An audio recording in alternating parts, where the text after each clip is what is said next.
और जिस तरीके से प्रधानमंत्री नरेंद्र मोदी रूस के दौरे पर हैं और प्रधानमंत्री नरेंद्र मोदी रूस के बाद जब ऑस्ट्रिया पहुंचे हैं और ऑस्ट्रिया में पीएम मोदी को गार्ड ऑफ ऑनर भी दिया जा रहा है, जिस तरीके से यह सम्मान मिल रहा है, इसको लेकर इस वक्त बीजेपी की तरफ से प्रेस कॉन्फ्रेंस हो रही है। क्या कह रहे हैं ये सुनते हैं। एक समान रूप से सम्मान और अधिकार देने का निर्णय है, यानी किसी भी महिला को अब मेंटेनेंस का अधिकार है, irrespective of whichever religion she belongs to. Anand Pandey, TV 9।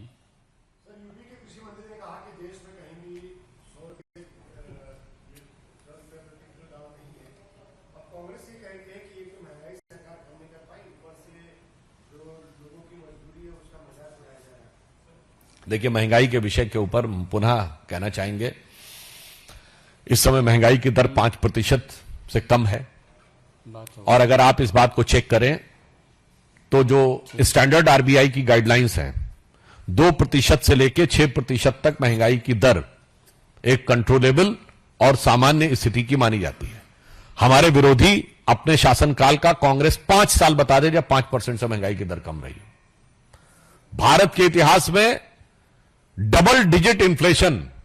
Conference में कई मुद्दों पर चर्चा की जा रही है और महंगाई को लेकर ही हमारे सहयोगी आनंद प्रकाश पांडे ने इस वक्त जो सवाल किया है और तमाम मुद्दों पर जिस तरीके से इस वक्त बात कही जा रही है, उसमें अब से थोड़ी देर पहले जो प्रधानमंत्री नरेंद्र मोदी को सम्मान मिला है उसका जिक्र सुधांशु त्रिवेदी की तरफ से किया गया। प्रोफेसर अमिताभ सिंह इस वक्त मेरे साथ हैं। प्रोफेसर अमिताभ, 2 बड़े फैसलों के आधार पर सवाल, एक तरफ जहां नेटो की तरफ से पहुंचाई जाने वाली मदद, दूसरी तरफ अब प्रधानमंत्री के इस वियना दौरे और रूस दौरे पर जिस तरीके से ये गार्ड ऑफ ऑनर दिया जा रहा है उसकी तस्वीरें भी अब लगातार सामने आ रही है। हालांकि अब से थोड़ी देर में एक और महत्वपूर्ण बैठक वियना में भी।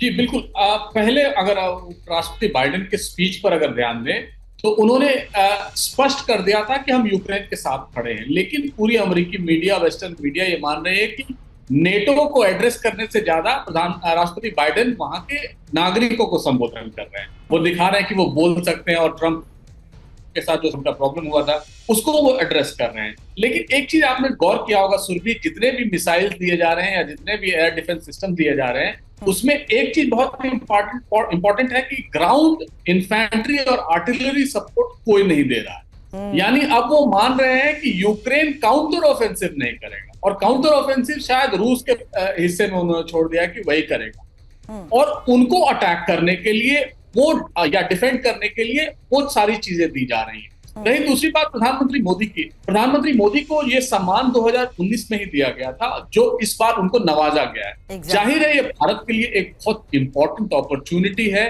दुनिया में अपनी क्रेडिबिलिटी दिखाने के लिए, और साथ साथ ये भी दिखाने के लिए कि हम शांति के पक्षधर हैं, हम डिप्लोमेसी में विश्वास करते हैं। और प्रधानमंत्री का ये सिंबोलिज्म, भारत का सिंबोलिज्म कि वो एक न्यूट्रल यूरोपियन कंट्री में जा रहे हैं, ऑस्ट्रिया जा रहे हैं जो नेटो का सदस्य नहीं है, तो वो इस समय ये भी दिखा रहा है कि हम अपनी स्ट्रैटेजिक ऑटोनॉमी और उस चीज को एक्सप्रेस कर रहे हैं जो अब तक हम नहीं एक्सप्रेस कर रहे थे कि भारत न्यूट्रल है।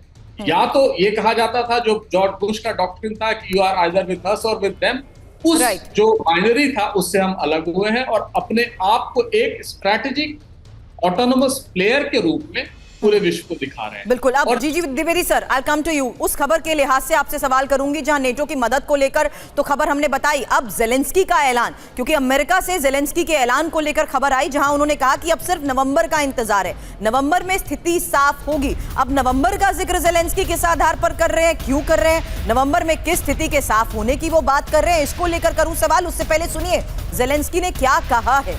इन्फॉर्मेशन वॉल का रुख करेंगे, आखिर क्यों जेलेंस्की नवंबर का जिक्र कर रहे थे, नवंबर में क्या होने वाला है, यही डिटेल अब आपके सामने, क्योंकि नवंबर में अमेरिका के राष्ट्रपति चुनाव हैं। इंपॉर्टेंट ये कि अगर बाइडेन चुनाव लड़ते हैं तो उलटफेर हो सकता है, अगर ट्रंप राष्ट्रपति बने तो यूक्रेन को दिक्कत हो सकती है।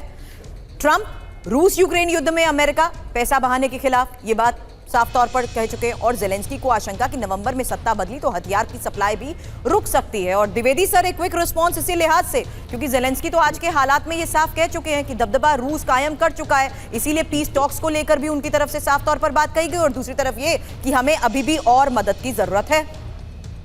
देखो सुरभि, युद्ध के 2 पहलू हैं, एक पॉलिटिकल पहलू है, एक मिलिट्री पहलू है। अगर आप मिलिट्री पहलू देखें तो 2.5 साल के बाद जो युद्ध है ये स्टेलमेट हो गया, यानी कि अभी इसमें ज्यादा बदलाव नहीं आएगा। जो ग्राउंड सिचुएशन है वो ऐसी की ऐसी रहेगी, इसमें ज्यादा बदलाव नहीं आने वाला, पर पॉलिटिकली बहुत बदलाव आ सकता है। देखिए, यूक्रेन तब तक लड़ सकता है जब तक उसको हथियार मिलेंगे, और स्पेशली अभी उनको जो एंटी एयर डिफेंस सिस्टम की बहुत जरूरत है, क्योंकि रशिया जो है ज्यादा एयर पावर इस्तेमाल कर रहा है। अगर ये हथियार नहीं मिलेंगे तो क्या है कि इसमें रशिया का पलड़ा भारी, ये स्टेलमेट जो है, ये संतुलन जो है, इसमें काफी बदली आ सकती है। तो इसलिए नवंबर एक बहुत ही माइलस्टोन है, यानी कि चाहे ग्राउंड में सिचुएशन नहीं बदलेगी तो पॉलिटिकली इसमें बहुत बदलाव आ सकता है। अगर बाइडेन रहेंगे तो इसी प्रकार जैसे आपने बताया कि ज़ेलेंस्की की झोली भरती जाएगी। अगर ट्रंप आए तो इसमें बहुत बदलाव आ सकता है, और वो जो है वो ज़ेलेंस्की या यूक्रेन के लिए वो फायदेमंद नहीं होगा। तो इसलिए वो बार बार नवंबर की बात कर रहे हैं। तो मैं दोबारा बताना चाहता हूं कि ये युद्ध के हालात हैं, जो मिलिट्री एंगल के हालात हैं, तो वो युद्ध एक स्टेलमेट की तरफ हो गया है, क्योंकि रशिया अभी 20% यूक्रेन को कंट्रोल कर रहा है, और यूक्रेन ने अपने हाथ में खड़े किए। यूक्रेन अभी भी युद्ध में बरकरार है। लेकिन हकीकत यही है सर, रूसी एक्शन देखने को मिल रहा है। ग्राउंड रियलिटी इस वक्त क्या है, उसी की कुछ तस्वीरें भी दिखाना चाहूंगी। अब रूसी सैनिकों के एक्शन की ये तस्वीर सामने आई है। डोनेट्स्क के एक घर में कैसे एंटी टैंक माइन फेंकी गई, देखिए तस्वीर। आपको बता दें, जोरदार धमाके के साथ घर तबाह हो गया। धमाके में रूसी सैनिक भी घायल हुए हैं।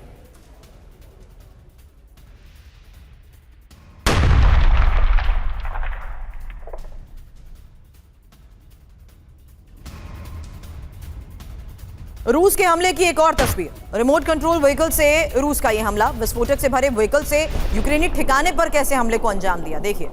यूक्रेनी लैंडमाइन को ध्वस्त किया गया।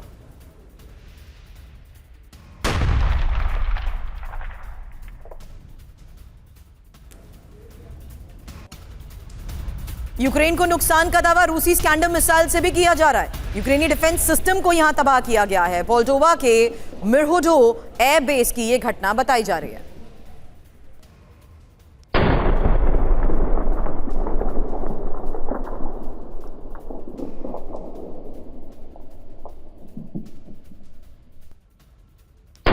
खबर है रूसी होवित्जर से मल्का के एक्शन को लेकर भी, जहां अग्रिम मोर्चे पर तैनात की गई मल्का।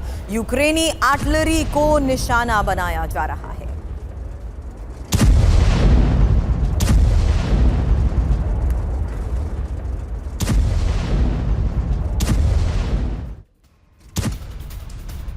अब दूसरे वॉर फ्रंट से आई तस्वीर भी आपके सामने, जहां हिजबुल्लाह ने ये तस्वीरें जारी की है। मोबाइल फील्ड गन से फायरिंग का ये वीडियो है। वीडियो के जरिए ताकत दिखाने की कोशिश।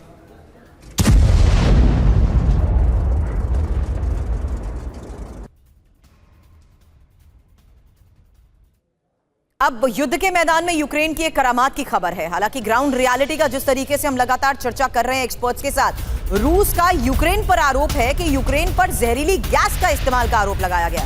जहरीली गैस से रूसी सैनिकों की जान लेने के आरोप। रूसी एजेंसी स्पुतनिक के हवाले से आ रही ये खबर है क्या, और किस तरीके से केमिकल वेपन्स के साथ साथ बायोलॉजिकल वेपन्स को लेकर किए जा रहे दावे के बीच एक और बड़ी खबर सामने आई है। ज़ेलेंस्की की सेना पर कहां प्रतिबंधित गैस के इस्तेमाल का आरोप लगा है। यही इंफॉर्मेशन आपके सामने होगी।